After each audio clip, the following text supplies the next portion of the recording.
St. Charles Borromeo, Cardinal, Archbishop of Milan, 1584, Milan. St. Charles Borromeo, the model of pastors, and the reformer of ecclesiastical discipline in these degenerate ages, was son of Gilbert Borromeo, Count of Verona, and his lady, Margaret of Medicis, sister to John James of Medicis, Marquis of Marignan, and of Cardinal John Aegilis of Medicis, afterwards Pope Pius IV. The family of Borromeo is one of the most ancient in Lombardy, and has been famous for several great men, both in the church and state. The saint's parents were remarkable for their discretion and piety. Count Gilbert behaved in such a manner in the wars between the French and Spaniards in Lombardy, as to preserve the favor of both courts. And the Emperor Charles V, when he was left in quiet possession of the Duchy of Milan, made him senator of the city, and colonel, and honored him with other considerable posts. The count was so pious that he communicated every Sunday, said every day the office of the church on his knees, and often shut himself up for many hours together, in a little retired chapel which he made in the castle of Verona, where, covered with sackcloth, in the habit of a penitent, he spent a considerable part of his time alone at his devotions. By much praying his knees became hard and brawny. He was a tender father to all his tenants and vassals, took care of all orphans, and was so charitable that his friends often told him he injured his children. To whom he made answer, "If I have care of the poor, God will have care of my children." It was a custom with him never to take any meal without first giving some alms. His abstemiousness and rigorous fasts were not less remarkable than his charities. The countess was, by her pious deportment, a living rule to all the ladies in Milan, and to cut off all dangerous visits, scarcely ever went out of doors but to some church or monastery. Their family consisted of 6 children, Count Frederick, who afterwards married the sister of the Duke of Urbino, and our saint, and 4 daughters, Isabel, who became a nun in the monastery called of the Virgins, in Milan; Camilla, married to Cesare Gonzaga, Prince of Malfetto; Geronima, married to Fabrizio Gesualdi, eldest son to the Prince of Venosa; and Anne, married to Fabrizio, eldest sort of Mark Antony Colonna, a Roman prince, and viceroy of Sicily. All these children were very virtuous, and, though engaged in the world, imitated all the religious exercises and austerities of her brother Charles, prayed many hours together with a recollection that astonished everyone, and in order to increase the fund of her excessive charities, retrenched every superfluous expense in her table, clothes, and housekeeping. By her virtue and the saintly education of her children, she was the admiration of all Italy and Sicily, and died at Palermo in 1582. St. Charles was born on the 2nd of October, in 1538, in the castle of Verona, upon the borders of Lake Maggiore, 14 miles from Milan. The saint in his infancy gave proofs of his future sanctity, loved prayer, was from the beginning very diligent in his studies, and it was his usual amusement to build little chapels, adorn altars, and sing the divine office. By his happy inclination to piety and love of ecclesiastical functions, his parents judged him to be designed by God for the clerical state, and initiated him in it as soon as his age would allow him to receive the tonsure. This destination was the saint's earnest choice, and though by the canons he was not yet capable of taking upon him an irrevocable obligation, both he and his father were far from the sacrilegious abuse of those who determine their children, or make choice of the inheritance of Christ, with a view merely to temporal interest, or the convenience of their family. Charles was careful, even in his childhood, that the gravity of his dress and his whole conduct should be such as became the sanctity of his profession. When he was 12 years old, his uncle, Julius Caesar Borromeo, resigned to him the rich Benedictine abbey of St. Gratinian and St. Philin, martyrs, in the territory of Verona, which had been long enjoyed by some clergymen of that family in Commendam. St. Charles, as young as he was, put his father in mind, that the revenue, except what was expended on his necessary education and his studies, for the service of the church, was the patrimony of the poor, and could not be applied to any other uses, or blended with his other money. The father wept for joy at the pious solicitude of the child, and though during his son's young age the administration of the revenues was committed to him, he gave this up to the young saint that he might himself dispose of the overplus in alms, which he did with the most scrupulous fidelity in his accounts. St. Charles learned Latin and humanity at Milan, and was afterwards sent by his father to the University of Pavia, where he studied the civil and canon law under Francis Alciade, the eminent civilian, who was afterwards promoted, by St. Charles's interest, to the dignity of Cardinal, and who had then succeeded in the professorship to Andrew Alciade, whom he thou commends for banishing barbarism of style out of the schools and writings of lawyers.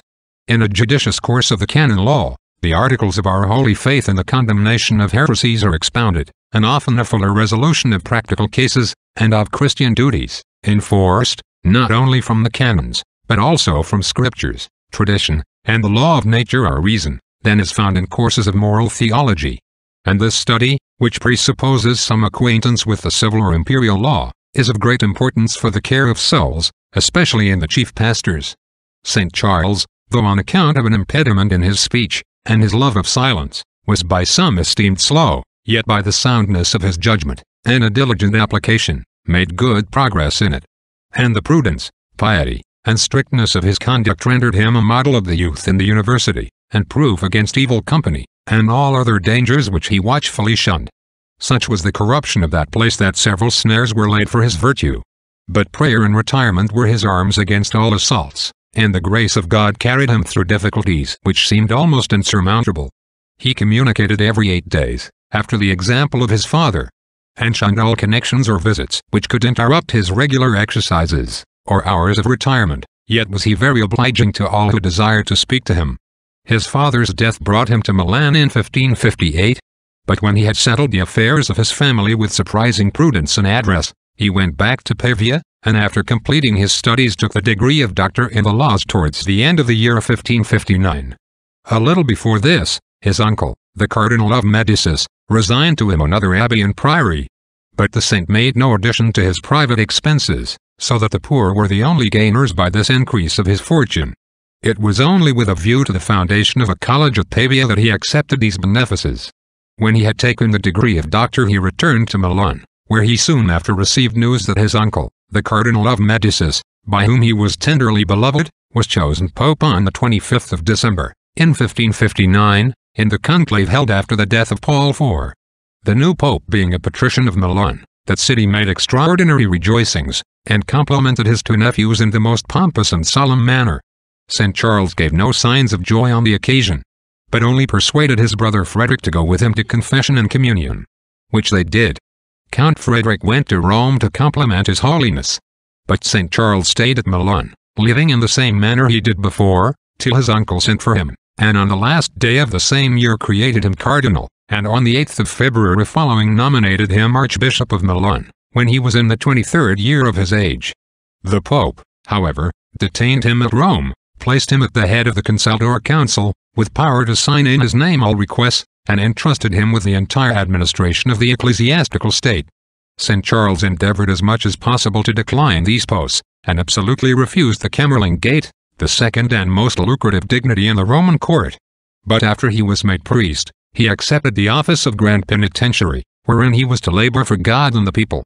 He was also legate of Bologna, Romagnola, and the Marquisate of Ancona, and protector of Portugal, the Low Countries, the Catholic cantons of Switzerland, and the orders of St. Francis, the Carmelites, the Knights of Malta, and others. By the entire confidence which his uncle reposed in him, he may be said to have governed the Church during his pontificate. And, as he received from him daily the most sensible tokens of the strongest and most sincere affection, so, full of the most tender sentiments of gratitude, he constantly made him the best return of duty, tenderness, and affection he was able, and studied by his fidelity and diligence in all affairs to be to him a firm support, and to ease and comfort him in all difficulties and perplexities.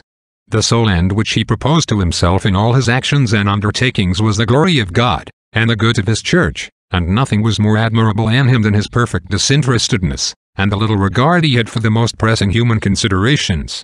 For fear of ever deceiving himself, he had about him several persons of approved wisdom and virtue, without whose advice he took no resolution, and to whom he listened with great humility and prudence. In the government of the ecclesiastical state he was very careful that provisions should be everywhere plentiful and cheap, and that all judges and magistrates should be persons of consummate prudence and inflexible integrity. His patience in bearing contradictions, and hearing the complaints of persons of all ranks, was a proof of his sincere charity. It is incredible what a multiplicity of business he dispatched without ever being in a hurry, merely by the dint of unwearied application, by his aversion to idle amusements, and being regular and methodical in all that he did.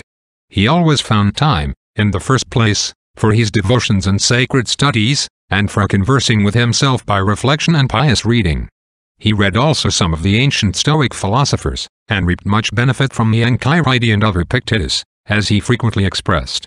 He was a great patron of learning, and promoted exceedingly all its useful branches among the clergy, and among other establishments for this end, having also in view to banish idleness out of the Pope's court, he instituted in the Vatican an academy of clergymen and seculars whose conferences and studies tended to enforce the practice of virtue, and to promote sacred learning. This academy produced many bishops and cardinals, and one pope, who was Pope Gregory XIII. By the conferences which St. Charles made in this public assembly, he, with much difficulty, overcame a natural bashfulness, and a great imperfection in his speech when he harangued, and he acquired a habit of delivering himself slowly and distinctly, by which he qualified himself to preach the word of God with dignity and fruit, the object of his most earnest desires. To fashion and perfect his style he read diligently the philosophical works of Cicero, in which he took great delight. St. Charles judged it so far necessary to conform to the custom of the court as to have a magnificent palace well furnished, to keep a sumptuous equipage, and a table suitable to his rank, and to give entertainments. Yet he was in his heart most perfectly disengaged from all these things, most mortified in his senses, humble, meek, and patient in all his conduct. Honored and caressed by the whole Christian world, having in his power the distribution of riches and honors, and enjoying himself whatever the world could bestow, he considered in all this nothing but dangers. And far from taking any delight herein, watched with trembling over his own heart lest any subtle poison of the love of the world should insinuate itself, and in all things sought only the establishment of the kingdom of God. Many are converted to God by adversity.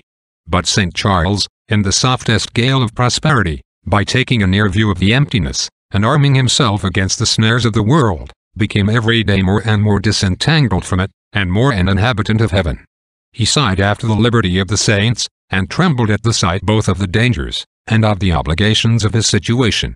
He also considered that obedience to the chief pastor fixed him for a time at a distance from the church of Milan, the charge of which he had taken upon himself. And though he had provided for its government and the remedying of its disorders in the best manner he was able, by excellent regulations, by a suffragan bishop named Jerome Ferragata, whom he sent thither to make the visitation and to officiate in his place, and by a vicar general of great experience, learning, and piety, called Nicholas Ormanetto, who had formerly been Grand Vicar of Verona, had afterwards attended Cardinal Pole in his legation in England, had been there his chief assistant, and after his return would take upon him no other charge but that of a single curacy in the diocese of Verona. Yet St. Charles considered the duty of personal service and residence, neither did the command of the Pope, by which he was obliged to attend for some time the government of the universal church for a greater good and necessity, make him easy.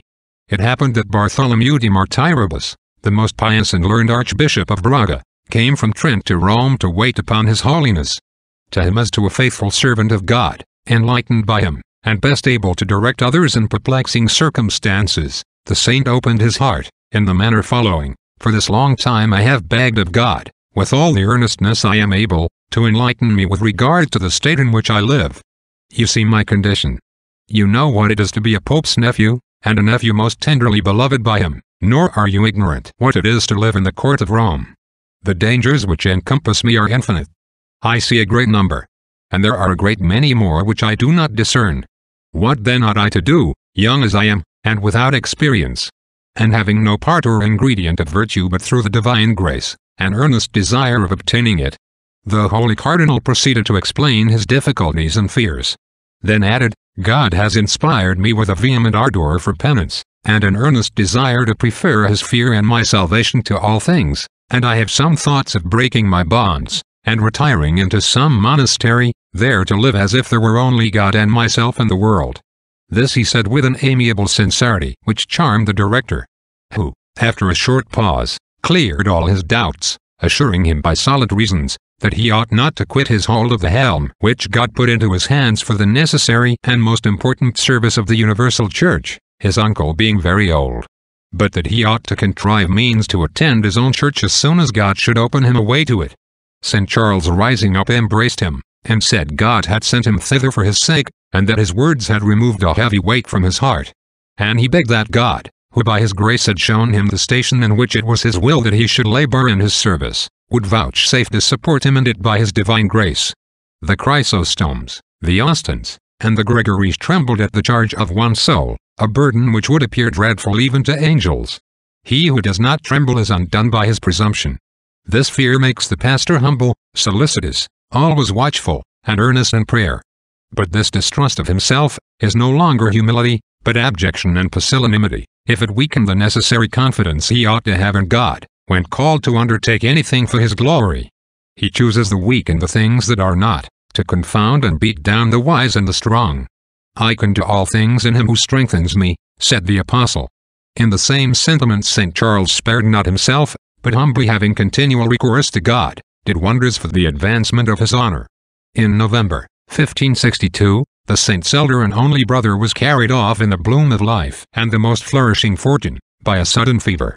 St. Charles, who had never forsaken him during his illness, bore his death, which overwhelmed all other friends with consternation and grief with surprising resignation, the sentiments of a lively faith being stronger in him than those of flesh and blood.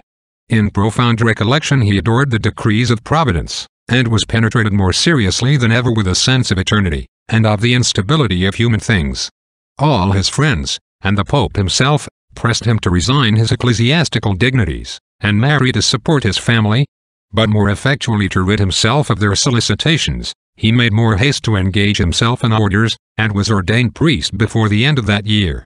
The Pope soon after created him Grand Penitentiary, and Archpriest of St. Mary Major. St. Charles founded at the time the Noble College of the Borromeos at Pavia, for the education of the clergy of Milan, and obtained several bulls for the reformation of many abuses in ecclesiastical discipline. The Council of Trent, which had been often interrupted and resumed, was brought to a conclusion in 1563, the last session being held on the 5th of December, in which the decrees of all the former sessions under Paul III, Julius III, and Pius IV, were confirmed, and subscribed by 255 fathers, 4 legates of the Holy See, 2 cardinals, 3 patriarchs, 25 archbishops, 168 bishops, 39 deputies of absent prelates, 7 abbots, and 7 generals of religious orders. Difficulties which seemed insurmountable had been thrown in the way, sometimes by the emperor, sometimes by the King of France, sometimes by the King of Spain, or others. And it was owing to the unwearied zeal and prudence, and doubtless to the prayers of St. Charles Borromeo, that they were all happily removed. Who, informing the prelates and princes of his uncle's sickness, engaged them by his pressing solicitations to hasten the close of that venerable assembly. No sooner was it finished but St. Charles began strenuously to enforce the execution of all its decrees for the reformation of discipline. At his instigation, the Pope pressed earnestly all bishops to found seminaries according to the decree of the Council, and set the example by establishing such a seminary at Rome, the care of which was committed to the Jesuits. In opposition to the new errors His Holiness published, in 1564, the creed which bears his name, and commanded all who are preferred to ecclesiastical livings, dignities, to subscribe the same. The Council had recommended to the Pope the revisal of the Missal and Breviary, likewise the composition of a catechism. To compile this last work Charles detained at Rome for some time Father Francisco Ferrero, a very learned and pious Dominican, who had attended the council in quality of theologian from the King of Portugal. Ferrero was assisted in this work by Leonardus Marini, Archbishop of Lanciano, and Giles Caroli, Bishop of Modena, all 3 Dominicans. The work was revised by Cardinal Surlet. Paulus Nuddius is said to have corrected the style. This is the catechism called of Trent, or the Roman, or ad Parocos, which is recommended both by the erudition, exactness, and conciseness with which it is written, and by the neatness and elegance of the style, as an excellent judge and master of the Latin style observes. He says the same of the Acts of the Church of Milan, or St. Charles's Councils. A barbarous and half-Latin language disgraces and derogates from the dignity of the sublime oracles of religion, which by the dress they wear, appear quite different things, as Secretary Laccassini elegantly shows. The Roman Catechism was published in 1566. St. Charles had always about him several very learned and virtuous persons. His spiritual director in Rome was Father Ribera, a learned Jesuit, and by his advice he regulated his retreats and devotions. He had the greatest confidence in Father Ferrero during the year that he detained him in Rome before he returned to Portugal. And the saint conversed much with other pious and religious men, and was assisted by some in reviewing a course of theological studies. He retrenched his retinue, discharging the greatest part of his domestics, after handsomely recompensing every one of them. He neither wore any silk, nor allowed any in his family to do it, He banished all superfluities from his house and table, fasted once a week on bread and water, and made every day 2 meditations of an hour. Full of tenderness for his flock, he wrote every week long and most zealous and affectionate letters to his grand vicar, and sent some learned Jesuits thither to preach, whom he settled in the church of St. Vitus. Borromeo began to build a seminary, published the Council of Trent, held a diocesan synod, in which 1,200 persons were assembled, and made the visitation of the churches and monasteries of the city, and part of the country. But finding it impossible to reform all abuses, he wrote to St. Charles begging leave to return to his curacy and representing to him that no other but himself could put things upon a proper footing. This advice pierced the good pastor to the quick, and he renewed his solicitations with his uncle with so much earnestness that he obtained leave to go to Milan, but only to hold a provincial council, and make his visitation. King Philip too had settled upon St. Charles a yearly pension of 9,000 crowns, and confirmed to him a gift of the Principality of Auria, which he had before bestowed on his elder brother, Frederick. The Pope before his departure created him legate laitier through all Italy. The saint left Rome on the 1st of September, in 1565, stopped some days at Bologna where he was legate, and was received at Milan with the utmost joy and pomp that can be imagined, the people calling him in their acclamations a second St. Ambrose. After having prayed a long time prostrate before the Blessed Sacrament in the great church, he went to his palace, and received visits, but made this necessary ceremony of civility as short as possible. On Sunday he made a pathetic sermon, and soon after opened his first provincial council, at which assisted 2 foreign cardinals, and 11 suffragan bishops, among whom were Bernardin Scotti, Cardinal of Trani, Bishop of Placentia, Guy Ferrier, Bishop of Vercelli, to whom St. Charles gave the cardinal's hat in this council, by his uncle's deputation, Jerome Vida, the famous Bishop of Alba, and Nicholas Fondrat, Bishop of Cremona, afterwards Pope Gregory XIV. 5 suffragan bishops, of whom 2 were cardinals, sent deputies, being themselves hindered from making their appearance. The suffragancy of Ventimille was vacant. The dignity, majesty, and piety with which this council was celebrated by a young cardinal, only 26 years of age, and the excellence of its regulations for the reception and observance of the Council of Trent, for the reformation of the clergy, the celebration of the divine office, the administration of the sacraments, the manner of giving catechism in all parish churches on Sundays and holidays, and many other points, surprised everyone. And the Pope wrote to St. Charles a letter of congratulation. When the council was broken up, St. Charles set about the visitation of his diocese, but went through Verona to Trent, by the Pope's orders, to receive the 2 sisters of the Emperor Maximilian II, Barbara, married to Alphonsus of Este, Duke of Ferrara, and Jane, married to Francis of Medicis, Duke of Florence. The former he attended to Ferrara, and the latter as far as Fiorenzola in Tuscany, where he received news by an express that the Pope lay dangerously ill. He hastened to Rome, and being informed by the physicians that his uncle's life was despaired of, he went into his chamber, and showing him a crucifix which he held in his hand, said to him, "Most Holy Father, all your desires and thoughts ought to be turned towards heaven. Behold Jesus Christ crucified, who is the only foundation of our hope. He is our mediator and advocate, the victim and sacrifice for our sins. He is goodness and patience itself. His mercy is moved by the tears of sinners, and he never refuses pardon and grace to those who ask it with a truly contrite and humble heart." He then conjured His Holiness to grant him one favor, as the greatest he had ever received from him. The Pope said, anything in his power should be granted him.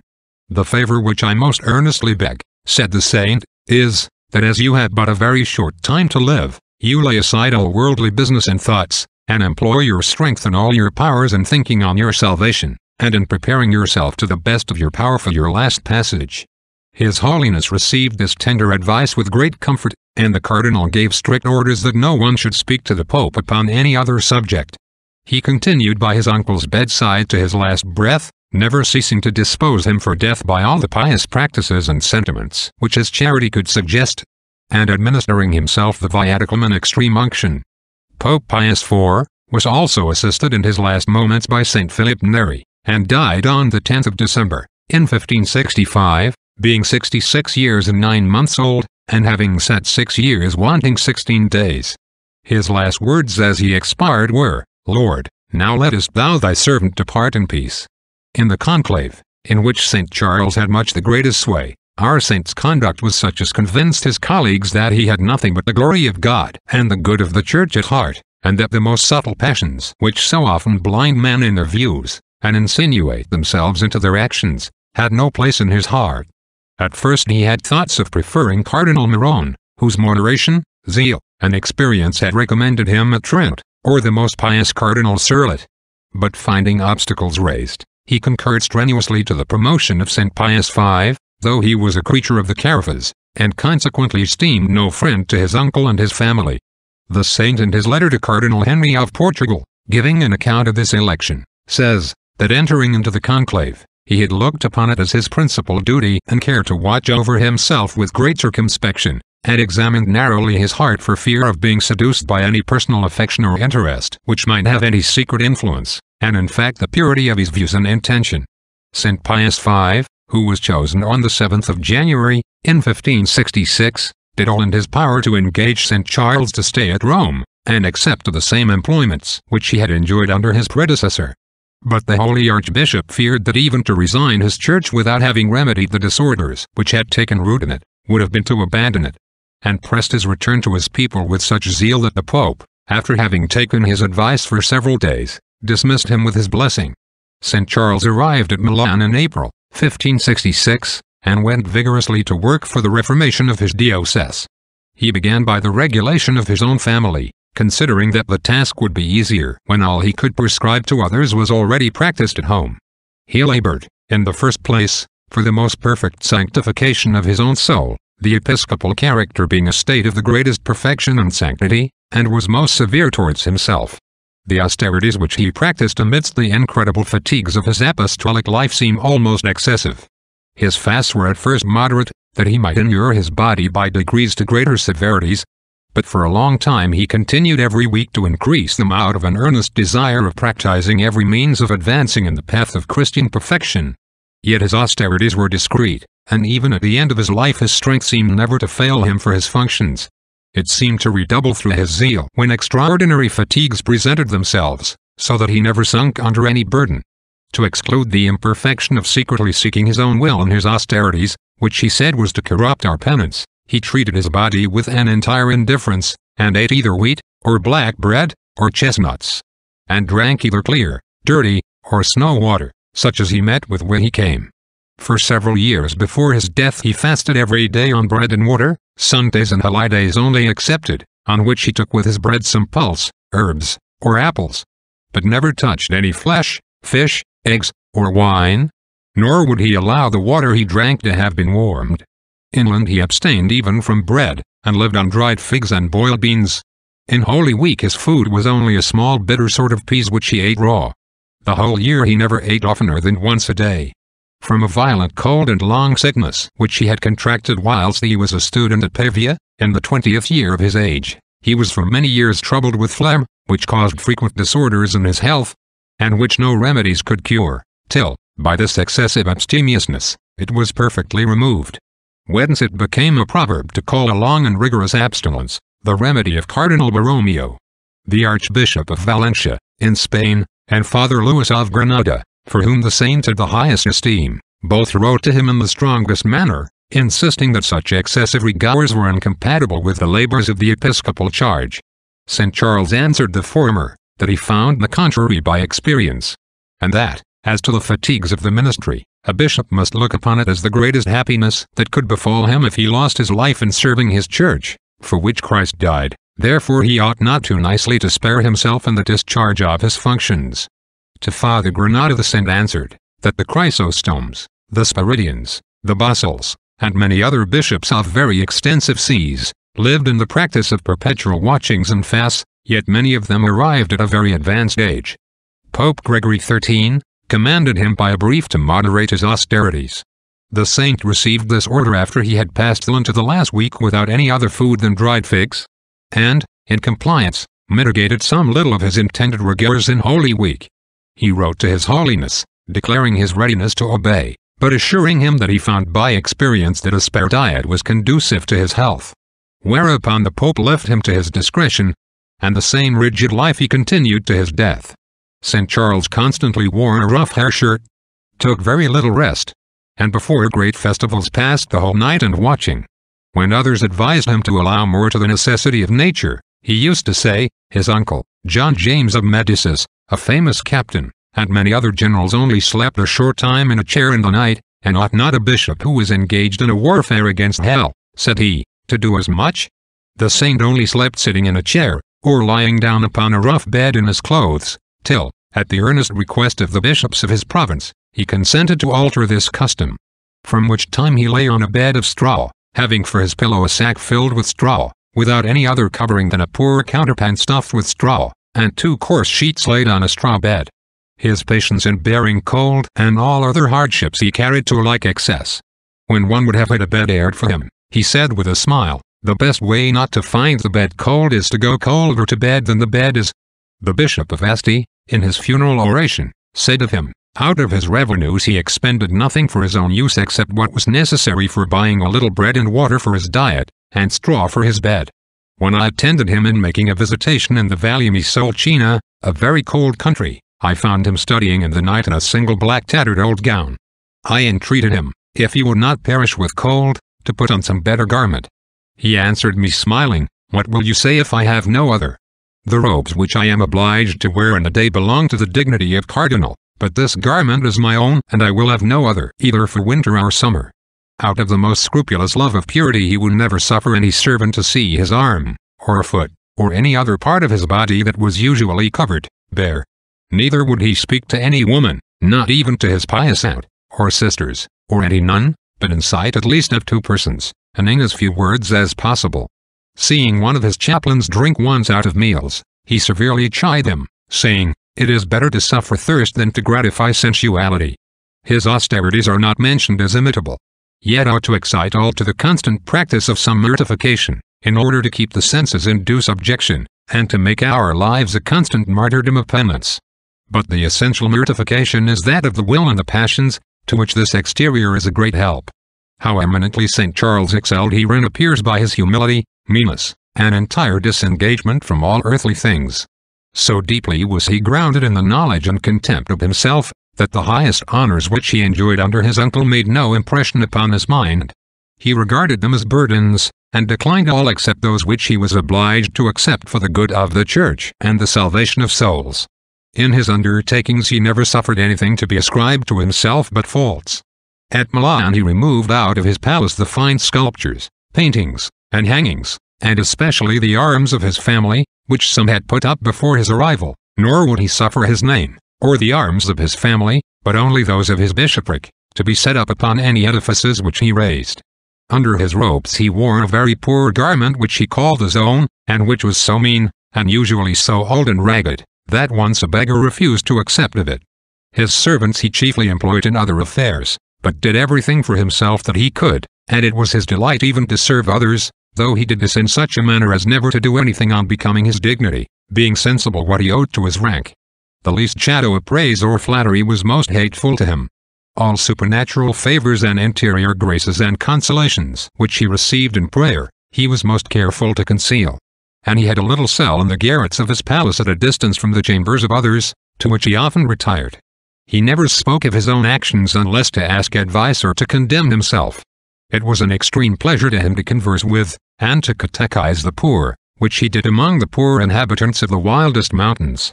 The Bishop of Ferrara, coming to meet him when he was occupied in the visitation of a poor valley, found him sick of an ague, lying on a coarse bed in a very poor cottage. At the sight, he was so struck, as to be scarcely able to speak. St. Charles, perceiving his confusion, told him he was treated very well, and much better than he deserved. The accent with which he spoke this astonished the bishop much more than what he saw. If he was put in mind of any fault, he expressed the most sincere gratitude. And he gave a commission to 2 prudent and pious priests of his household to put him in mind of everything they saw amiss in his actions, and he often begged the favor of strangers. The sweetness and gravity with which he reproved or exhorted others was the fruit of his sincere humility and charity. From his childhood mildness seemed to form his character, and even in his youth he seemed never to feel any emotion of anger against schoolfellows or others. This virtue was daily more and more perfected in him as he advanced in the victory over himself.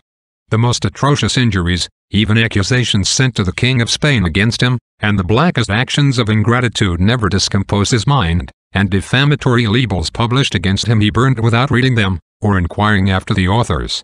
A certain priest who took delight in finding fault with his actions he kept constantly in his family, treated him with the greatest regard, and in his will left him a pension for life upon his estate. The saint's tongue was always the interpreter of his heart, his candor and sincerity appeared in all his words and transactions, and his promises were inviolable. The confidence which everyone on this account reposed in him showed the incomparable advantage which a character of strict sincerity and veracity gives over lying and hypocrisy, which the saint could never bear in anyone. He refused dispensations and grants which seemed unjust, with invincible firmness, but with so much sweetness as to make the parties themselves enter into his reasons. Thus when a lady, of great quality desired leave to go into a monastery to see her daughter who lay dying, the saint represented to her, that such a visit would be a very short satisfaction, but that the edification of her example, in preferring the rule of enclosure, would be of great advantage to the church, in which the lady voluntarily acquiesced. The management of his temporalities he left entirely to stewards of approved probity and experience, whose accounts he took once a year. To inspire his clergy with the love of holy poverty he severely reproved even bishops who discovered a spirit of interestedness.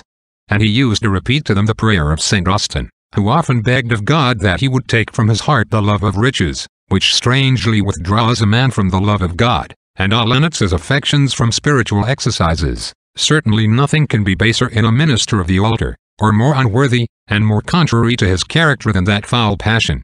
When others told him he ought to have a garden at Milan to take the air in, his answer was, that the Holy Scriptures ought to be the guardian of a bishop. If any spoke to him of fine palaces or gardens, he said, we ought to build them to think of eternal houses in heaven. When he came to reside at Milan, though his revenues when he left Rome amounted to above 100,000 crowns a year, including his legations or governments, he reduced them to 20,000 crowns, for he reserved nothing besides the income of his archbishopric, the pension which the King of Spain had granted him, and a pension upon his own estate. His other benefices he resigned, or converted into colleges and seminaries for the education of youth. He made over the marquisate of Romagna to Frederick Ferrier his kinsman, and his other estates in the Milanese to his uncles the Counts of Borromeo, those estates being fiefments or perpetual entails in the family, though his for life. The Principality of Auria in the Kingdom of Naples, which yielded him 10,000 ducats a year for his life, he sold for 40,000 crowns, which sum was brought to his palace, according to the terms of the sale. But he could not bear the thought of a treasure lodged in a bishop's house, and ordered his almoner to distribute the whole without delay among the poor and the hospitals. When the list which the almoner showed him for the distribution amounted by mistake to 42,000 crowns, the saint said the mistake was too much to the advantage of the poor to be corrected, and the 42,000 crowns were accordingly distributed in one day. When the officers of King Philip II seized the castle of Arona for the crown, in which a garrison was always kept, and which was the most honorable title of the family of Borromeo, and of the whole country, the saint could not be prevailed upon to send any remonstrances to the court, or to make interest to recover it. Upon the death of his brother Frederick, he caused the rich furniture, jewels, paintings, and other precious effects to be sold at Rome, Milan, and Venice, and the price which amounted to 30,000 crowns, he gave to the poor. When he came first to reside at Milan, he sold plate and other effects to the value of 30,000 crowns, and applied the whole sum for the relief of distressed families in that diocese. Count Frederick's widow, Virginia of Riera, left him by will a legacy of 20,000 crowns, which he made over to the poor without touching a farthing of it. His chief almoner, who was a pious priest named Julius Petrucci, was ordered to give among the poor of Milan, of whom he kept an exact list, 200 crowns a month, besides whatever extraordinary sums he should call upon the stewards for, which were very frequent, and so great that they were obliged to contract considerable debts to satisfy them, of which they often complained to St. Charles, but could not prevail with him to moderate his alms. The saint would never suffer any beggar to be dismissed without some alms, wherever he was. Hospitality the saint looked upon as a bishop's indispensable duty, and he was most obliging and liberal in entertaining princes, prelates, and strangers of all ranks, but often at the table at which his upper family ate all together, and without dainties or luxury. And he endeavored as much as possible to conceal his own abstemiousness, of which he would not suffer the least sign to be given or notice taken, everyone being free to eat as he pleased at his table. His liberality appears in many monuments which yet remain at Rome, Milan, and in many parts of that diocese. The church of St. Praxed's at Rome, which gave him the title of Cardinal, was magnificently repaired and almost rebuilt by him. He adorned the church of St. Mary Major, of which he was archpriest. At Bologna, whilst he was legate there, he built the public schools in a stately and finished manner, with a beautiful fountain in the middle of the city. At Milan he did many things to adorn the metropolitical church, and built houses for all the canons of an admirable architecture, with a subterraneous passage for them to go to the church without being seen by anyone. Also a dwelling place for the rest of the clergy of that church, and the archiepiscopal palace, chapel, prisons, and stables. The great seminary at Milan, and 2 other seminaries there, 3 more in other parts of the diocese, the convent of Capuchins, whom he established at Milan, with apartments for his clergy to make retreats there, near one of his seminaries. He settled at Milan the Thetans, also the Jesuits, whose college of Brera he founded at Milan, and to whom he made over for the foundation of their novitiate, his abbey of St. Gratinian at Arona. It would be tedious to enumerate the pious settlements he made for his oblates, and the churches, hospitals, and other public buildings which he repaired or adorned. The revenues of his archbishopric he divided into 3 parts, one of which was appropriated to his household, another to the poor, and the third to the reparation of churches, and the account of these revenues, to the last farthing, he laid before his provincial councils, saying he was no more than the administrator and steward. Though he tenderly loved his relations, he visited them only 2 or 3 a year. And if they sent him any recommendations he was more scrupulous and severe in examining the affairs or parties than in any others, fearing the danger of any bias upon his mind. He employed no clergyman of his kindred in the government of his diocese, and resigned none of the benefices which had been conferred on him in his youth to any of them.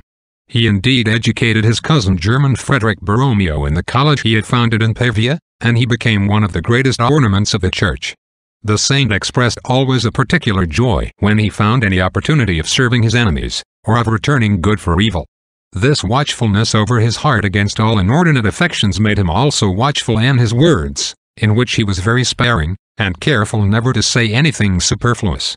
Fearing to misspend, or rob from the great obligations of his charge, one moment of his time, he laid it all out in serious employments, at table, or whilst his hair was cutting, he listened to some pious book that was read to him, or he dictated letters or instructions.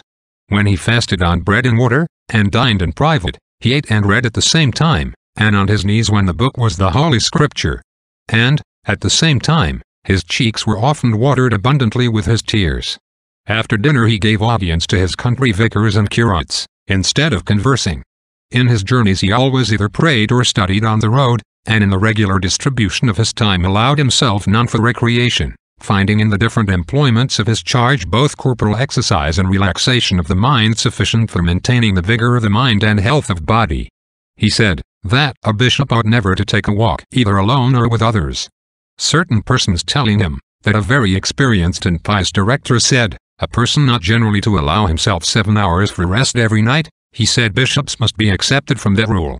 When some persons told him, he ought to read some newspapers in order to be acquainted with certain public transactions, for his own conduct on certain occasions, and might spare now and then 3 or 4 minutes for this, he made answer, that the bishop ought totally to employ his mind and heart in meditating on the law of God, which he cannot do who fills his soul with the vain curiosities of the world, and he attends more easily to God who hears least of them.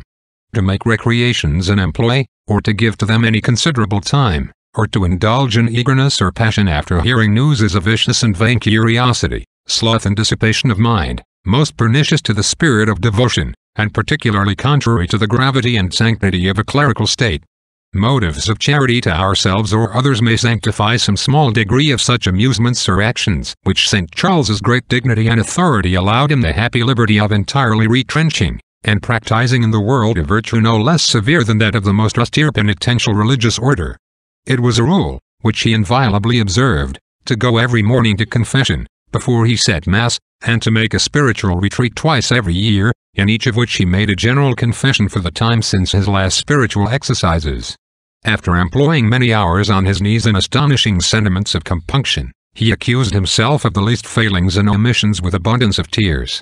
His confessors at Milan were Father Francis Adorno, a very pious Jesuit, and an interior man whom he had invited from Genoa, under whose direction he most frequently made his retreats, but sometimes under Father Alexander Salo, a Barnabite afterwards Bishop of Pavia, of whose virtue and prudence he had from experience the highest opinion. The first retreat and general confession which he made with his holy director in 1568, the saint ever after called his conversion to God, so great was the spiritual profit which he reaped from it. But St. Charles's ordinary confessor was Mr. Griffith Roberts, a Welshman, a canon and theologal of the great church. A priest, from once hearing the saint's confession, might learn the most perfect lessons of his duties in all his actions, nor could those who had any acquaintance with his interior sufficiently admire the purity of his conscience, the wonderful light with which he discerned the least failings, or the fervor of his compunction, and the sincerity of his humility, by which he esteemed himself the last of creatures, and of all others the most unfaithful and ungrateful to God. It happened once that in giving the Holy Communion at Brescia, by the fault of him who served at Mass, he let the host fall, for which, in the deepest compunction and humiliation, he fasted most rigorously 8 days, and abstained 4 days from saying Mass. Except on this occasion he never omitted to say Mass every day, even in his journeys and greatest hurries of business, unless in extreme fits of illness, and then he at least received every day the Holy Communion. Out of respect and devotion to the adorable sacrifice he always kept a rigorous silence unless some important business intervened from the evening prayer and meditation till the next day after Mass, and his long thanksgiving. He prepared himself to offer the sacrifice by the sacrament of penance, and by many vocal and mental prayers, and used to say that it was unbecoming a priest to apply his mind to any temporal business before that great duty. He always recited the divine office on his knees with his head bare, and his soul seemed all the while absorbed in God. The better to fix his attention, he never said any part of it by heart, but read it all in the breviary, which practice he recommended to all his clergy. He never would be excused from any part of it in any sickness, how grievous soever, except the day before he died. And on that would of his chaplain recited by him upon his knees, and attended to it with great devotion. He always said each part as near as might be to the canonical hour to which it corresponded. But on Sundays and holidays sung it all in choir in the great church, and passed there the greatest part of those days after the public office on his knees before a private altar. He had an extraordinary devotion to the Blessed Virgin, under whose patronage he put all his colleges. He had a singular devotion to St. Ambrose and the other saints of his church, and had a great veneration for holy relics. He carried always about him, among others in a gold cross, a particle of the true cross of Christ, and a small image of St. Ambrose. He always kept with great respect a little picture of Bishop Fisher, who was put to death for his religion under Henry VIII in England. The Passion of Christ was a constant object of his devotions and meditations. At Rome he frequently spent 5 hours together on his knees in the chapel of the Holy Pillar, in the church of St. Praxed's, and so in other places of devotion, sometimes whole days or nights. Having once passed the night in the church of St. Sebastian at the catacombs, he spent the day following in that of St. Agnes. But what was most astonishing and edifying was the extraordinary exterior and interior recollection with which he prayed. His extreme care that neither persons nor business unless in some pressing necessity should interrupt or disturb him at that time, and his strict watchfulness over his eyes and all his senses, made it easy for his soul to remain totally absorbed in the divine presence, and condemned those, who, by neglecting these precautions, and the due preparation of their souls, present themselves before God rather to mock him than to pray. The foot of the altar was the center of this saint's delights, as he sometimes called it. When he was drawn away he left his heart there in desire to continue paying to God without interruption the homage of praise and love, and imploring his mercy. He never said any prayer, or performed any religious ceremony with precipitation, whatever business of importance he had upon his hands, how much soever he was pressed for time, or how long soever his functions continued, which was sometimes from morning till late in the night. In giving audience, and in the greatest hurry of exterior affairs, his very countenance, all his words, and his modesty showed his mind to be perfectly recollected in God, the center of his heart, his repose, strength, and comfort. From this spirit of prayer, and the ardent love of God which burned in his breast, his words infused a certain spiritual joy into others, gained their hearts, and kindled in them a strong desire of persevering in virtue, and cheerfully suffering all things for its sake. One word spoken by him frequently so animated slothful or desponding priests, that they counted labor as their gain, and braved dangers without fear. St. Philip Neri testified that he once saw the saint's countenance shining with a heavenly brightness. The practice of always walking in the divine presence he strongly recommended as the principal means of attaining to Christian virtue. To a gentleman who begged he would prescribe him the rules of advancing in piety, he gave this answer: "He who desires to make any progress in the service of God must begin every day of his life with new ardor, must keep himself in the presence of God as much as possible, and must have no other view or end in all his actions but the divine honor." The saint, who labored so strenuously for the sanctification of his own soul, began the reformation of his diocese by the regulation of his own family, including the vicars and the officers of their courts. It consisted of about 100 persons, the greater part being clergymen whom he employed in his own affairs, and in those of his diocese. All the priests were obliged to go to confession once a week, the others at least once a month, and to communicate at the Archbishop's hands.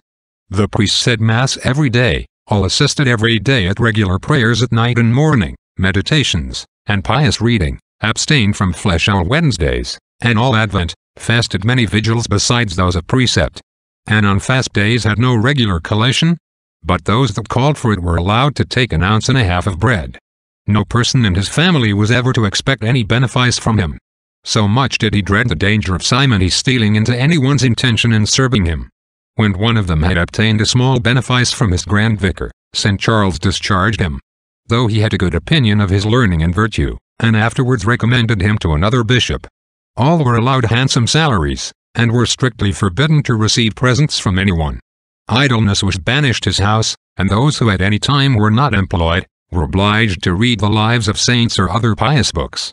St. Charles had about him persons of the greatest learning and piety, whose advice he sought in all matters of moment, and he took no resolution of importance without having earnestly implored the light of heaven by his own and others' prayers. Whence his resolutions were most prudent and happy.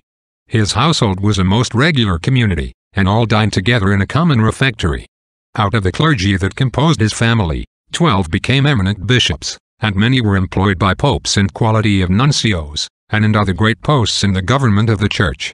Ormanetto, his grand vicar who was afterwards Bishop of Padua, had 2 other assistants who were also grand vicars. For St. Charles established a vicariate, that things might be done with deliberation and counsel, which many other bishops imitated. He also appointed 60 foraneous or country vicars whose authority and commission was limited by particular mandates. These were mostly the rural deans. They held frequent conferences, and inspected the behavior of the curates under their jurisdiction, admonished them of their faults, and, if necessary, informed the Archbishop or Vicar General. The diocese of Milan, when the saint arrived in it, with regard to ignorance and disorders, was in the most deplorable condition. The great truths of salvation were little known or understood, and religious practices were profaned by gross abuses, and disgraced by superstition. The sacraments were generally neglected, the priests scarcely knew how to administer them, and were slothful, ignorant, and debauched. And the monasteries were full of disorder. St. Charles, by 6 provincial councils, and 11 diocesan synods, also by many pastoral instructions and mandates, made excellent regulations for the reformation of the manners both of the clergy and people, which all zealous pastors have since regarded as a finished model, and have studied to square their conduct by them. The first part of these, St. Charles collected into 1 volume in folio, which work, that his name might not be mentioned in it, he, out of humility, entitled The Acts of the Church of Milan. The rest were gathered into a 2nd volume after his death, partly by the most tender and zealous entreaties and remonstrances, and partly by an inflexible firmness and the most rigorous execution of these most wholesome decrees, without favor, distinction of persons, or regard to rank or pretended privileges. The saint overcame the most obstinate and broke through difficulties which would have daunted the most courageous. Preaching being the means established by God for the conversion of souls, and the principal obligation of a pastor, St. Charles applied himself to it with an unwearied zeal, though everything in this function cost him much time and pains. A natural impediment in his speech seemed to disqualify him for it, yet this he overcame by much labor and attention. By his disputations and harangues in the Vatican Palace he perfectly overcame a natural bashfulness and timidity, which at first gave him great difficulty. It was a more painful task still to break a custom of speaking his discourses too fast, and of conquering thickness of speech, and other impediments. But his pains were at length crowned with incredible success. The composition also cost him a great deal of study, though an excellent judgment compensated this difficulty. That liveliness of genius, those sprightly thoughts, witty turns, and beautiful flowers, which we admire in the Bustles and Chrysostoms, seemed not to be his talent. But zeal, sincere piety, and a thorough acquaintance with the lessons and motives of Christian virtue, could not fail to qualify him for this function. His sermons were solid and pathetic, and he spoke with a vehemence which strongly affects a soul, and with an unction which always penetrates the heart. Whilst those preachers who tickle the ears with the harmonious turn of their periods were dry and barren, the saint's sermons produced, wherever he came, infinite fruits among all ranks of people. He preached every Sunday and holiday, and often in his visitations 2 or 3 times a day. Father Charles Basquep assures us that hearing him preach he was so strongly affected with the excellent things he said, and the holy energy with which he spoke them, that though he desired to take notice of the preacher and his manner of delivery, it was not in his power to do it. But, in spite of his endeavors, he forgot the sacred orator, being wholly transported and possessed with the great truths he preached, thought his longest sermons short, and was very sorry when he concluded his discourse, that it was over. Passervinus and others assure us of the same. The saint's zeal in procuring that all children and others throughout his diocese should be perfectly instructed in the catechism or Christian doctrine, was fruitful in expedients to promote and perpetuate this most important duty of religion. Not content with strictly enjoining all parish priests to give public catechism every Sunday and holiday, he established everywhere, under admirable regulations, schools of the Christian doctrine, which amounted to the number of 740, in which were 3,040 catechists, and 40,098 scholars, as Giussano testifies. The congregation of regular clerks called Barnabites, in Milan, abounding at that time with spiritual and interior men, the saint conceived a particular esteem and affection for this order, and employed very much these good religious men in the most important spiritual functions. To supply his diocese with good pastors he founded many colleges and seminaries, and with the same view instituted, in 1578, the congregation of secular priests, called Oblates of St. Ambrose, because they voluntarily offer themselves to the bishop, making a simple vow of obedience to him, and being ready at his discretion to be employed in any manner whatever in laboring for the salvation of souls. St. Charles made excellent regulations for their frequent conferences in all parts of the diocese under proper superiors, who assembled them together. Also for their exercises, private conduct, and government. For their chief house he gave them the Church of the Holy Sepulchre, with a convenient contiguous building, where a certain number always reside to be ready for any commission or emergency. Out of these oblates he chose his ablest curates and vicars, and employed others in particular missions and other important services.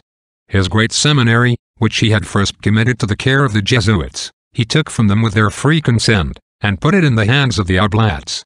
He associated several pious ladies of Milan in regular exercises of devotion and Christian perfection, by whose examples others were engaged to spend much time devoutly in churches, to assist at all the sermons they could, and to be always taken up with serious employments, and withdrawn from that fatal sloth and round of dangerous amusements which many seem to look upon as a privilege of their rank. As if this could make void the maxims of the gospel, or exempt any Christian from the obligation of his baptismal engagements. These sacred vows, made by everyone at the font, St. Charles often inculcated, and induced persons to renew them frequently in a solemn manner with incredible fruit. Immediately after his first provincial council he began the visitation of his diocese with the churches of Milan. Several monasteries, especially of nuns, that were subject to the superiors of their own order, refused to give him admission, and opposed the rules of reformation which he prescribed them. It cost him infinite trouble to effect his good designs amongst them, but no entreaties or interest could soften him, nor were dangers and difficulties which would have discouraged any other person, able to slacken his vigorous endeavors, which were at length crowned everywhere with success. Some nunneries which before were under the obedience of their order only, by special bulls which he procured, he subjected to the archiepiscopal jurisdiction. Every one of these undertakings was a work of time and much labor, and cost the holy prelate many prayers and tears. The reformation of his chapter was his first essay, and he established the divine service in the metropolitical church with the most edifying devotion, and in the utmost splendor, and obliged the canons to give constant attendance in the choir. The saint founded in it 3 new prebends, each of which proved singularly useful. The first was given to a theologian, who was to preach every Sunday, and to read lectures in divinity twice a week. The second to a penitentiary, whose business it was to absolve penitents from reserved cases, to be assiduous in hearing confessions, and to hold every week a meeting with 4 sub-penitentiaries that were under him, and with certain other able divines and canonists, in order to decide difficult cases, upon which curates or others from all parts of the diocese should consult them. The third prebend, called the doctoral, was bestowed on a doctor in laws, whose duty it was to instruct young clergymen in the canon law. St. Charles repaired the choir of the great church with great magnificence and decency, forbade any layman, of whatever rank, to come within the chancel during the divine office, removed the escutcheons of noble families and whatever was profane, and took care that all persons were hindered from making the churches a passage in going from one place to another. In 1567, the saint had a contest with the officers of justice. Certain lay persons who lived in public adultery, or kept concubines, and could not be reclaimed by remonstrances, were imprisoned by his order. The Senate threatened the serjeants of the archiepiscopal court for this action, and one of the king's judges caused their barillo or provost to be apprehended, and punished in a public square with 3 strapados. The archbishop treated with the magistrates with great calmness and meanness, but, after much deliberation, declared the judge, the king's fiscal, the notary, and jailer excommunicated, for having seized and punished an officer of the ecclesiastical court. Philip II, to whom both parties made their complaint, ordered the affair to be left to the Pope's decision, to whom a senator was sent as deputy to plead the cause, and the Duke of Albuquerque, governor of Milan, expressed an extreme displeasure at the treatment of the archbishop's officer. In the meantime, St. Charles set out in October to perform the visitation of the 3 valleys of Levantine, Bregno, and Ripari, subject to the 3 Swiss cantons of Uri, Switz, and Underwald.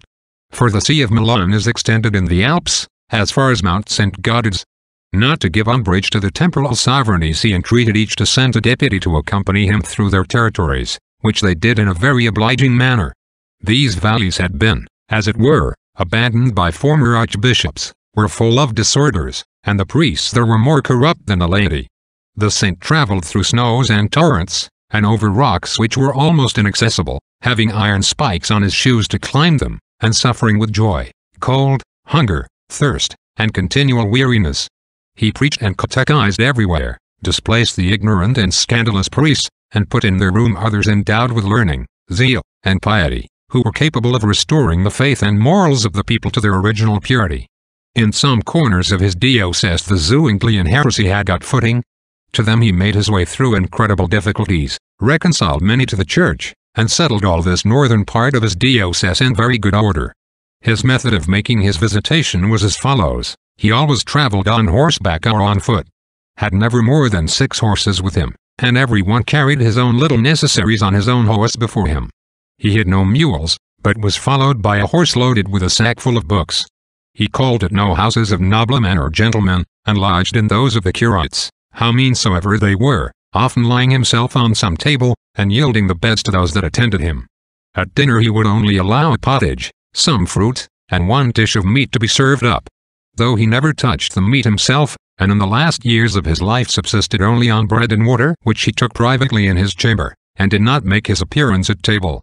Certain priests went before him to prepare the people to receive the Holy Communion, which he gave to all himself. He allowed himself no interval of repose from his functions except a short time in the night, and he inquired into the necessities, both corporal and spiritual, even of particular persons in every parish, took down some account of them, and afterwards would be informed how the evils he had observed had been remedied. In 1568, he took in hand the reformation of the Humiliati, a religious order of which he was the protector. Their institute was founded by certain gentlemen of Milan in 1134, who, with the consent of their wives, made religious vows. They adopted the rule of St. Bennet, with certain particular constitutions, and their order was approved by Pope Innocent III in 1200. In the beginning of the 16th century they fell into such relaxations that in 90 monasteries they had only 170 monks. The superiors, who were called provosts, spending the revenues, and living at discretion.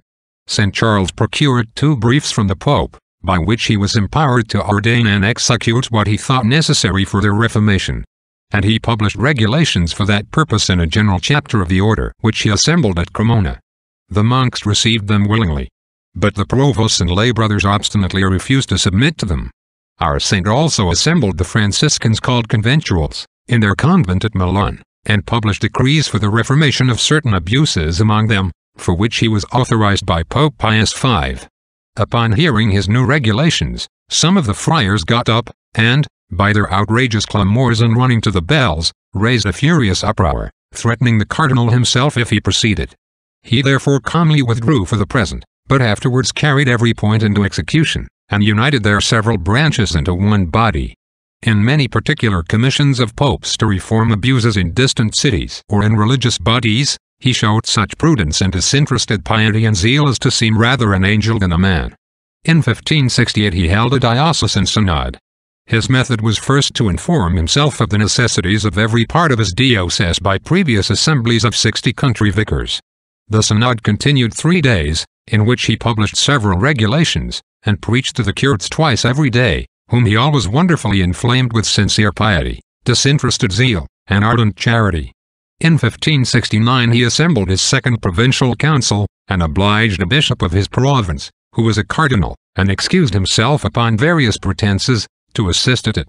On another occasion he obliged a bishop to come from an embassy, in which he was employed by his prince, to the council, and even to quit his secular embassy and reside in his diocese. Hearing that one of his suffragans had said in company that he had nothing to do, the saint sent to him a prefect of his household to represent to him the necessities of his flock and the obligations of his charge. The bishop answered him, coldly, that Cardinal Borromeo required too much. The saint was extremely grieved at his insensibility and neglect, and wrote him a letter of several leaves, in which he summed up various obligations of the episcopal charge, repeating almost after each of them, "Shall a bishop ever say that he has nothing to do?"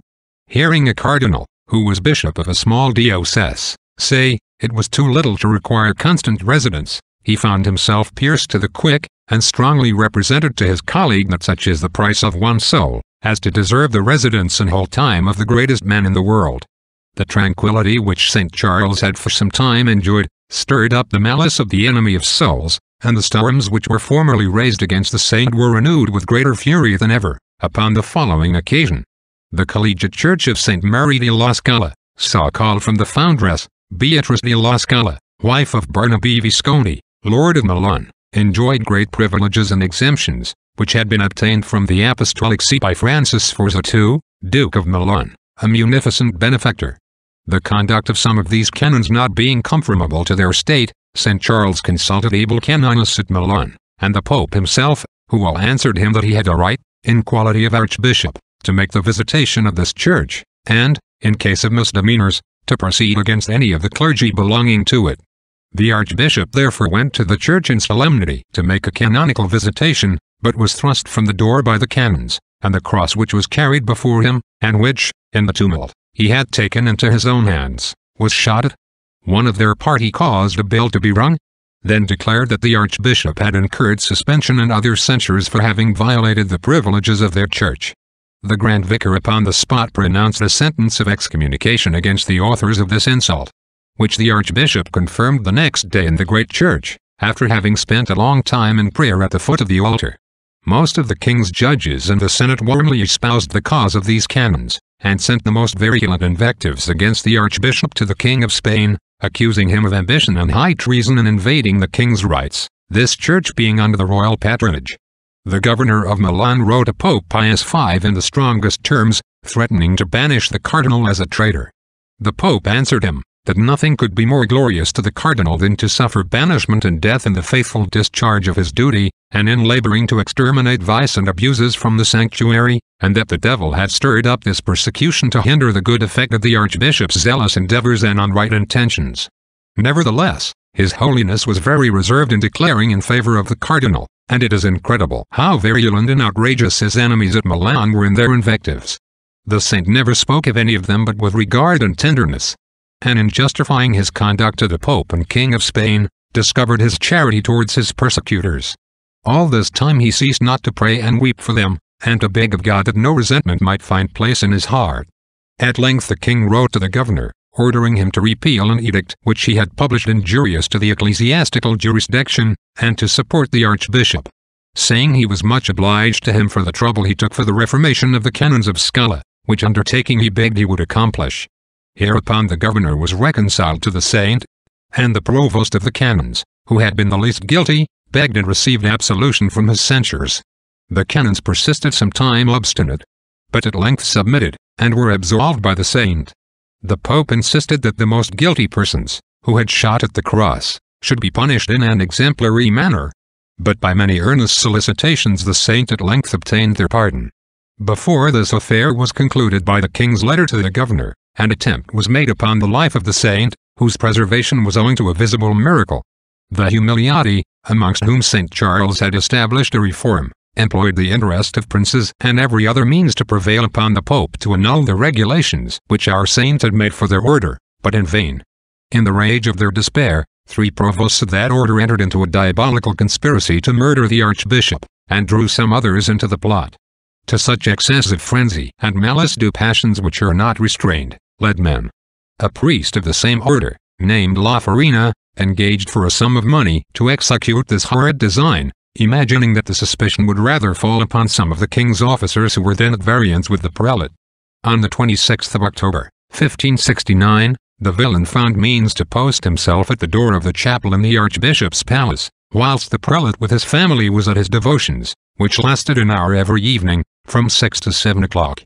An anthem was then singing at these words, "Non turbeticor munic fremidat," and the prelate was upon his knees, before the altar, when the assassin, who was not above 5 or 6 paces from him, discharged at him a blunderbuss, with a large bullet.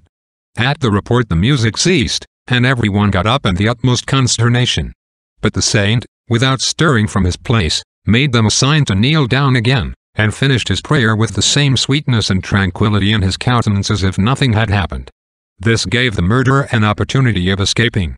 St. Charles, imagining himself mortally wounded, lifting up his hands and eyes to God, offered his life to him. But after the prayer was finished, rising up he found that the ball had only struck upon his rochet, near the middle vertebra of the back, and leaving a mark upon the rochet had fallen down at his feet. Some small shot had pierced his clothes, but stopped at his skin, and his cassock was pierced with small shot in several places. When he was retired to his chamber, and the part that was struck examined, a light bruise was discovered with a small swelling on his skin, which mark continued even after his death. At the same time that he was wounded, some small shot penetrated a table of hard wood as thick as a finger that was close by him, and struck the wall with a great force and noise. The Duke of Albuquerque, governor of Milan, came immediately to see the saint, and earnestly begged that he might be allowed to make a search in his family, and examine his servants in order to discover the author of so black an attempt.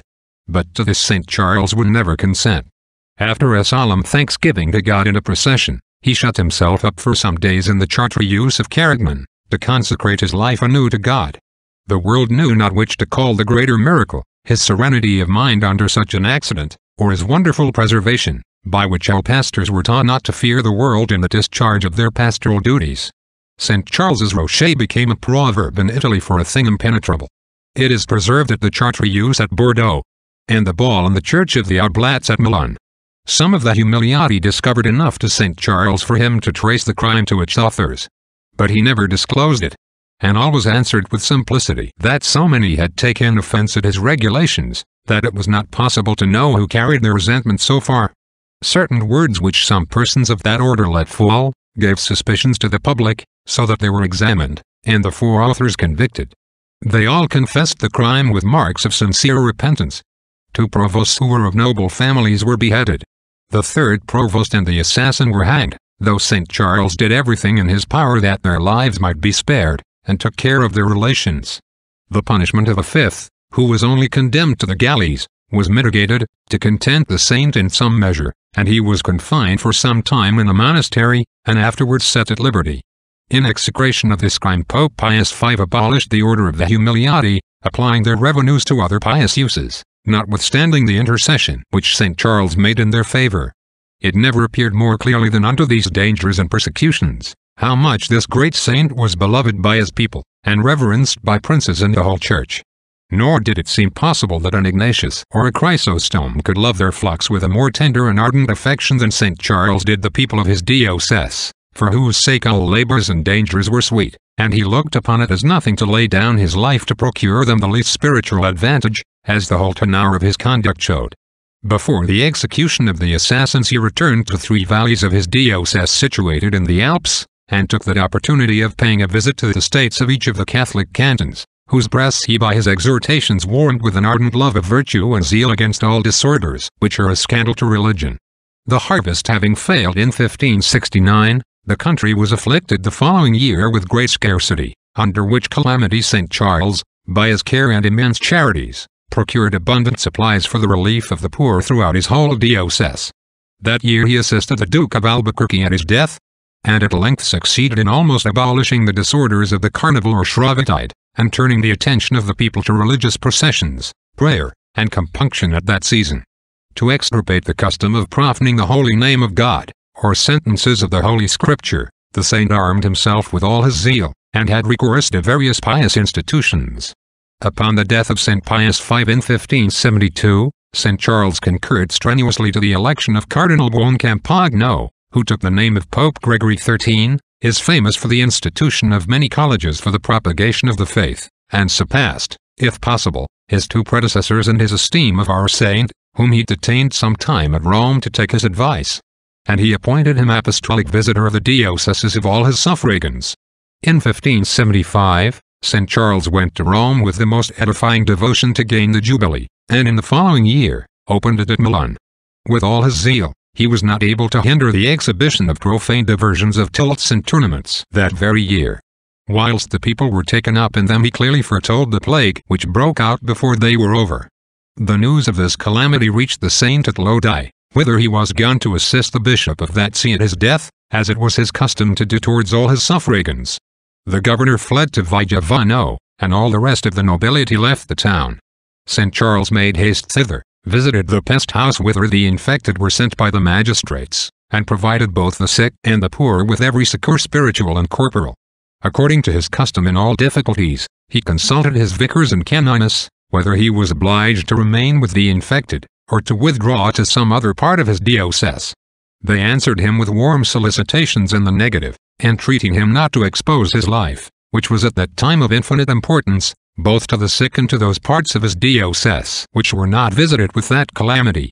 But St. Charles proved to them that a pastor, who is obliged to lay down his life for his flock, must not abandon them in the time of danger. All granted this was the more perfect. And is not a bishop, said the saint, obliged to choose what is most perfect? Sin being the cause of scourges, he strongly exhorted the people to have recourse to the divine mercy by humble penance, and he redoubled his prayers and austerities. In 3 general processions he walked barefoot, having on a purple cope, as in times of penance, with a halter about his neck, and a crucifix in his hands, from which he seemed never to turn his eyes, which were drowned in tears. Thus he offered himself a victim for the sins of the people. He preached almost every day, and never ceased admonishing his fellow laborers to count life on such a cause, himself exhorting the sick and administering the sacraments. For the relief of those that were destitute, he melted down all his plate, and gave all his furniture, even the straw bed on which he lay, taking his rest on the boards. The number of priests, chiefly of his own clergy, whom he had first appointed to attend the sick, not being sufficient, he assembled the superiors of the religious communities, and begging their concurrence, made them a most pathetic discourse, in which he shows how great a happiness it was for any to lose their lives, which are always uncertain and short, in such a cause of the most noble charity, though the danger was not so great as was commonly imagined, and they were under the divine protection. Such was the effect of this zealous discourse, that about 28 priests immediately presented themselves out of that body, and the saint allotted to them their diet and lodgings in his own palace. The magistrates found fault with his numerous processions and assemblies of devotion, for fear of spreading the contagion.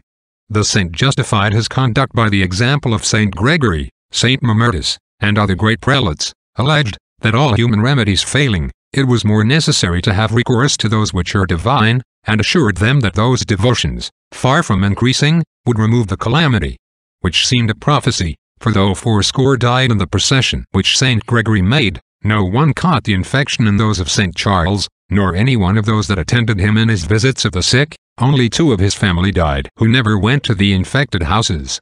So abandoned to iniquity were some persons, that the scourge itself was not able to reclaim them. Persuading themselves that mirth, jollity, pleasure, and high living, were the best means to preserve them from the contagion, they lived together in a pleasant row of houses near the town, in debauchery and intemperance, and despised the serious admonitions of their holy pastor. But they were more severely visited with a pestilence than any other part, so that not one of their houses escaped it. This dreadful distemper, after raging 4 months, began to abate in November, and quite ceased about the beginning of the ensuing year. The saint appointed a public solemn thanksgiving, and 3 days' prayer for such as had died during the pestilence. The 2 governors who had succeeded Albuquerque gave the saint much to suffer, chiefly on account of his abolishing the extravagances of Shrovetide, and of the first Sunday inland, and on account of the processions he had made during the pestilence, to which they were stirred up by incorrigible sinners, and persons who were enemies to all reformation of manners, as Giussano shows at large. After the death of the latter of these governors, in 1580, the King of Spain did the saint justice, and Pope Gregory XIII, full of admiration at the wisdom and apostolic spirit which appeared in his whole conduct, approved of all his regulations, and commended his zeal. Also the Duke of Terranova, the 4th governor of Milan, from the time of our saint's promotion, lived constantly in good intelligence with the saint, and often assisted at his sermons. St. Charles made twice the visitation of his whole diocese, and once of his province. He took a journey into the Valtline, and into the country of the Grisons, where he animated the Catholics to the practice of piety, and converted many Zwinglianos. The diocese of Milan is filled with monuments of his charity and zeal, and in that city itself he founded a convent of Capuchinuses, in which a daughter of his uncle, John Baptist Borromeo, embraced that austere order, and died in the Order of Sanctity, one of Ursulines, for the instruction of poor girls, who were educated there gratis. An hospital for beggars, into which all the poor were received. Another of convalescents who were dismissed out of the great hospital.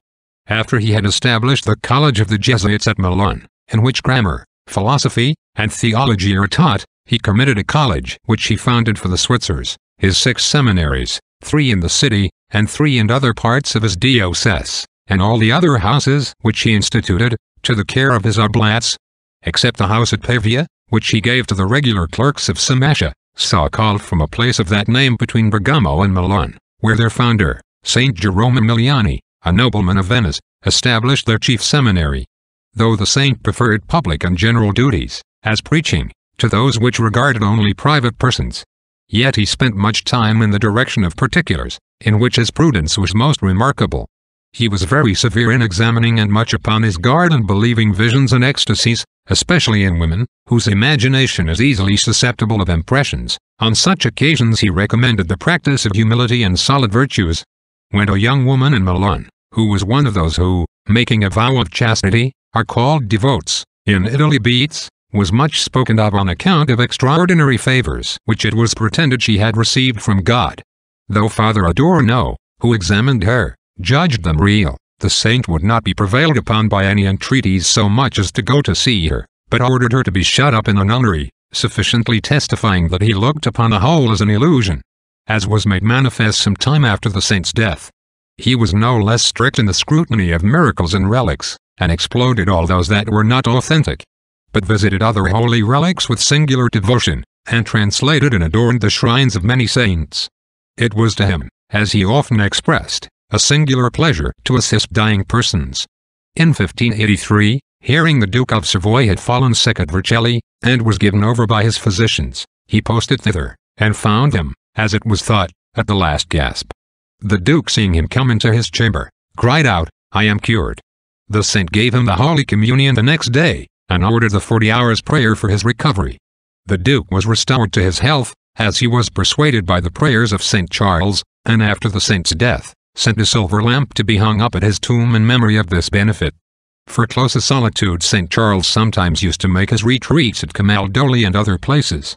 But none seemed so agreeable to his devotion as Mount Veroli, situate in the diocese of Novara, upon the borders of Switzerland, a famous place of devotion to the sufferings of Christ, the mysteries of which are curiously carved in 38 chapels of good architecture, besides the great church, which is served by Franciscans. Thither St. Charles went in 1584, to make his annual retreat and confession, having with him Father Adorno, who proposed to him the points of his meditations.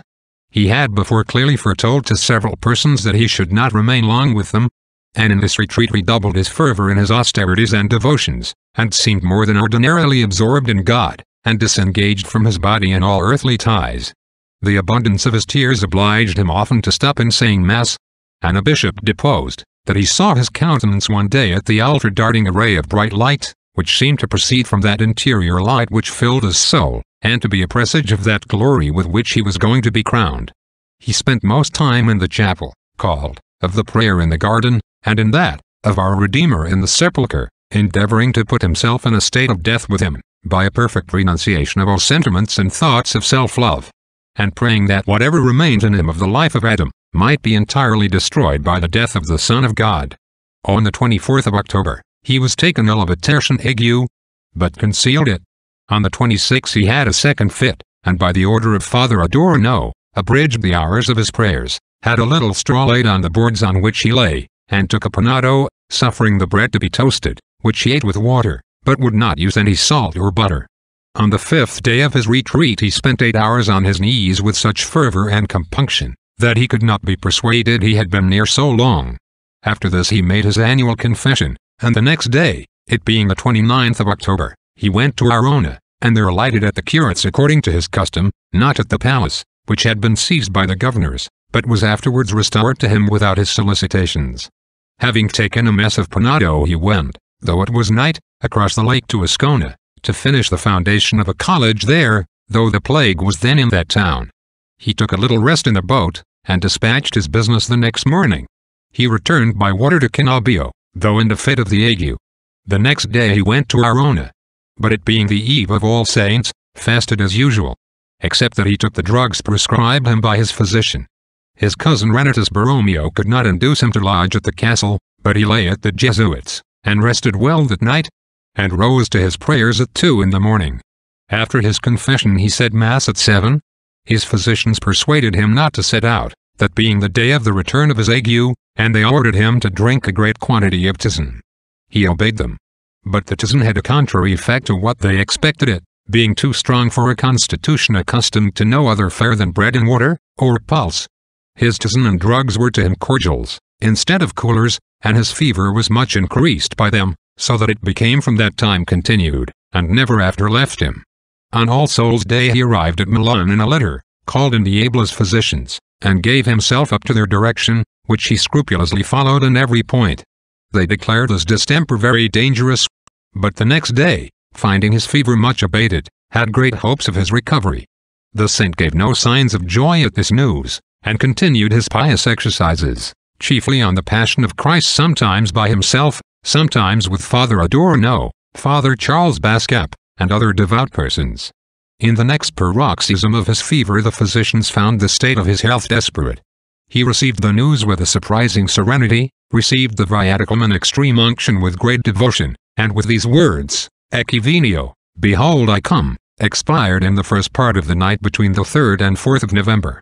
He left by his will his play to his cathedral, his library to his canons, and his manuscripts to the Bishop of Vercelli, and declared the General Hospital his heir.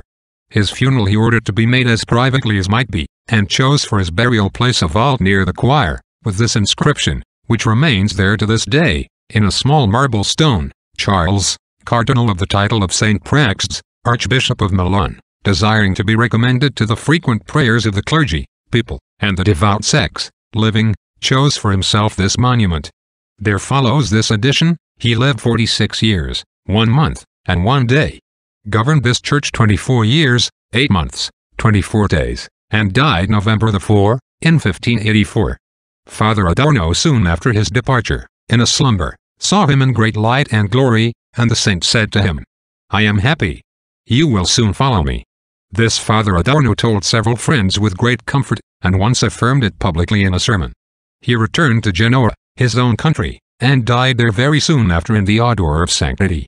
Several instantaneous miraculous cures were wrought by the saint's relics and intercession. In 1601, the venerable Cardinal Borromaei, confessor to Pope Clement VIII, sent to the clergy of Milan an order of His Holiness, to change the anniversary Mass de Requiem, which the saint had founded to perpetuity in the great hospital, into a Mass of the saint, and St. Charles was solemnly canonized by Pope Paul V in 1610. His sacred remains are now deposited in a rich subterraneous chapel just under the cupola in the great church, and laid in a crystal shrine of an immense value. The altar in this chapel is of solid silver.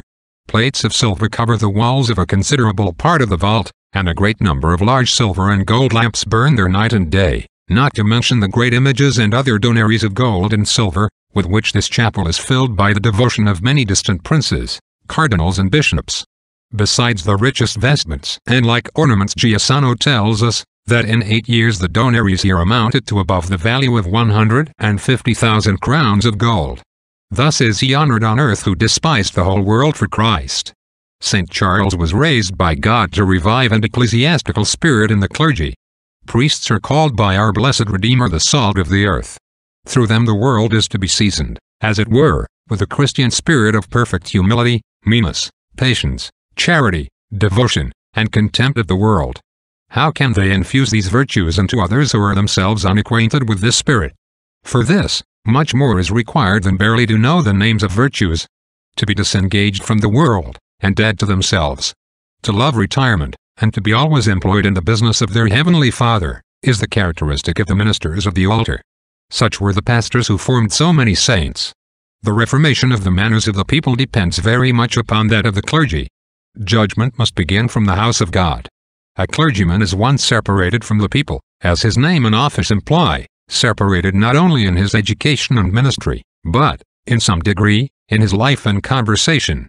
How much soever he is filled with the spirit of his profession, this will be soon extinguished, and the contagion of the world or love of vanity, pleasure, riches, and honor, insensibly contracted by too great familiarity with it. It shall be as with the people, so with the priest. Oremus. Guard thy church, we beseech thee, O Lord, through the continual protection of St. Charles, thy confessor and bishop, that, as his pastoral watchfulness has made him glorious, so his intercession may keep us ever fervent in thy love. Per Dominum nostrum Iesum Christum filiam tuum, qui tecum vivit et regnat, in unitate spiritus sanctae Deus, per omnia saecula saecularum. Amen. Benedicat vos omnipotens Deus, Pater, et Filius, et Spiritus Sanctus. Amen.